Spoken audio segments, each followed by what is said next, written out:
Ciao a tutti da Rita e bentrovati sul mio canale YouTube Rita Chef Channel. Oggi prepariamo insieme dei magnifici involtini ripieni con contorno di patate speziate. È un secondo piatto ideale per le nostre feste. Prima di andare in cucina vi ricordo come al solito di iscrivervi al mio canale se non siete ancora iscritti, di condividere le mie video ricette con i vostri amici e di cliccare sulla campanella per ricevere le notifiche dei miei prossimi video. Ed ora mettiamoci all'opera. Iniziamo dal tacchino. Io mi sono fatta preparare dal macellaio, ora ve le mostro, delle grandi fette, vedete, di fesa di tacchino. Andremo a riempire, quindi a farcire i nostri involtini di fesa di tacchino con del macinato di vitello. Ora voi potete scegliere se farvelo fare dal vostro macellaio misto, quindi vitello e maiale, o fare soltanto vitello come ho fatto io. Parliamo dei condimenti. Andremo a condire il nostro ripieno degli involtini con scorzette d'arancia, sale, noce moscata e coriandolo. Le quantità delle spezie di tutti gli ingredienti, in base al peso delle carni che sto lavorando io, le troverete tutte nel box informazioni sotto il video. Utilizzeremo poi dei rametti di rosmarino e un paio di foglie d'alloro. Utilizzeremo poi della spremuta d'arancia. Ho tolto le scorzette da un'arancia e il succo dell'arancia è quello che vedete in questo bicchiere. Per contorno andremo a fare delle patatine speziate. Allora, io le patate le ho già non scottate in acqua, ma le ho fatte leggermente ammorbidire al microonde. Ho misurato esattamente per questa quantità di patate mezza tazzina da caffè di acqua, ho forato la pellicola e le ho inserite nel mio microonde per 4 minuti a 750 watt. Metto all'interno della bolla olio extravergine d'oliva, una buona quantità. Qui vedete sale, un pizzico di pepe, curcuma e paprika dolce.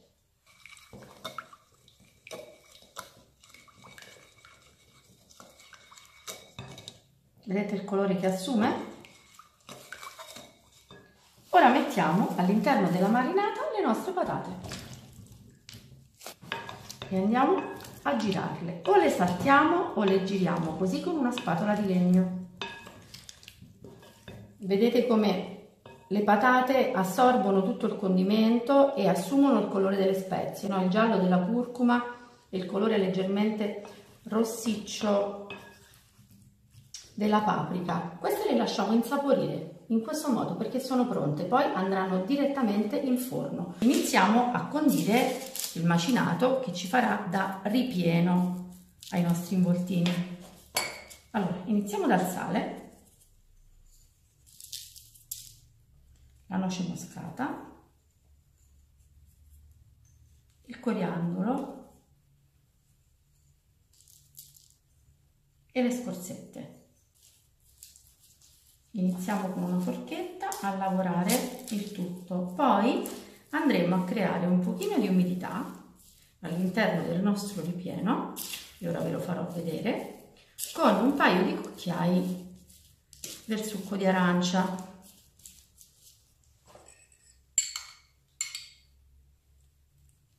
Un paio di cucchiai saranno sufficienti a dare l'umidità necessaria al ripieno.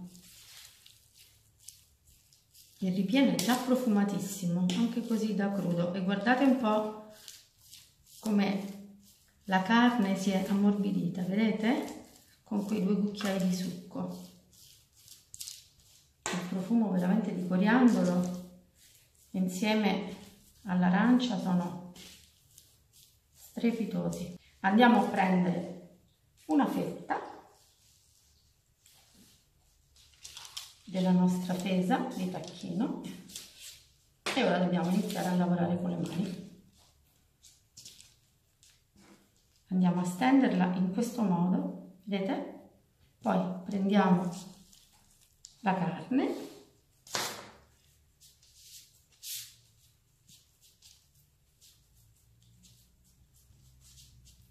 Ecco, la compattiamo così all'interno della fetta, vedete?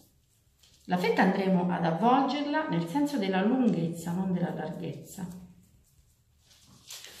E ora andiamo ad arrotolare, possiamo anche girare così la carta, arrotoliamo e stringiamo, così.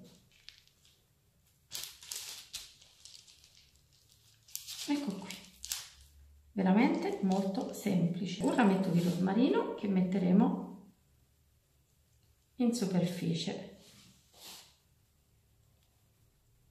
e faremo 2 legature al nostro involtino, una prima e una seconda.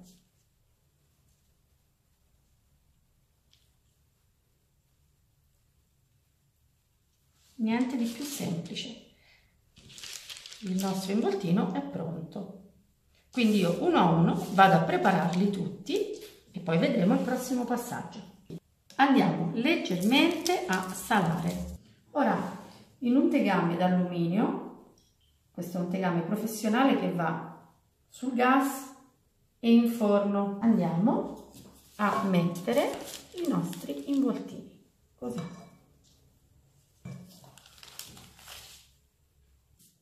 E ora andiamo sul gas. L'olio comincia gradualmente a scaldarsi e noi aggiungiamo le 2 foglie di alloro. Lascerò andare gli involtini senza toccarli per 3-4 minuti. Ora è il momento di girare i nostri involtini. Vedete come hanno iniziato a prendere colore?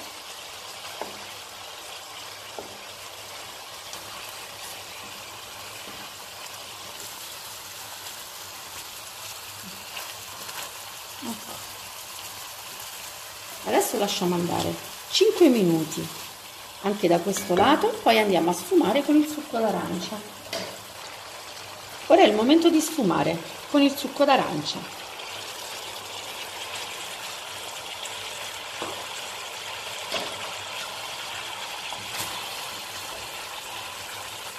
Lasciamo insaporire ancora 3-4 minuti e poi potremo trasferire la nostra pentola in forno. Noi siamo pronti per il forno. È importante che vi dica che io ho preriscaldato il mio forno a 200 gradi. Nel frattempo però noi andiamo anche a mettere le nostre patate nella teglia. Hanno mantenuto il colore della marinata, vedete? Sono veramente appetitose. Ora andiamo a distribuirle su una placca da forno dove ho messo della carta da forno. Non dobbiamo infornarle subito contemporaneamente agli involtini, perché queste patate, essendo già scottate, hanno un tempo di cottura massimo di 25-30 minuti. Quando agli involtini mancheranno circa 30 minuti di cottura, potremo inserire le patate in forno. Gli involtini appena usciti dal forno, 200 gradi per un'ora. Le patate 30 minuti esatti.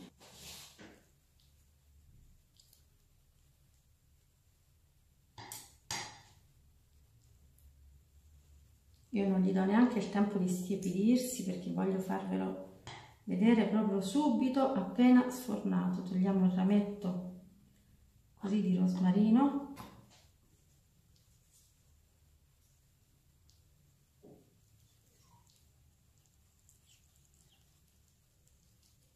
Sono morbidissimi, guardate l'interno.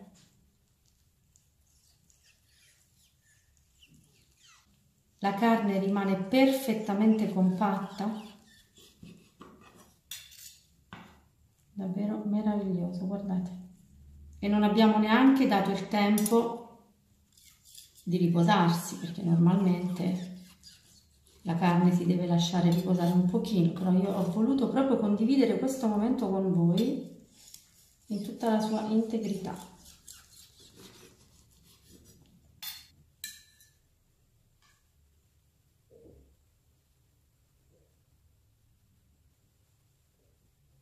così.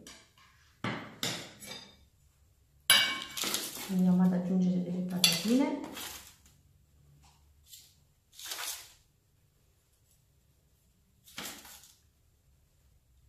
E vi voglio far vedere all'interno del tegame la salsina che è rimasta nonostante noi abbiamo cucinato gli involtini all'interno del forno e non al tegame. Andiamo a nappare il nostro arrosto. Guardate, è una vellutata. Io non posso che invitarvi a ripreparare questo piatto. Potrete prepararlo in qualsiasi momento dell'anno, ma ancora di più nei giorni di festa, perché è un piatto leggero, gustoso e veramente molto semplice da realizzare. Bene, anche per oggi è tutto. Io mi auguro che questa mia ricetta sia stata di vostro gradimento e se così sarà attendo un vostro like e come di consueto io vi do appuntamento alla mia prossima videoricetta. Vi invito ad iscrivervi al mio canale se non siete ancora iscritti e condividere le mie ricette sui vostri social. Un grande abbraccio a tutti voi da Rita.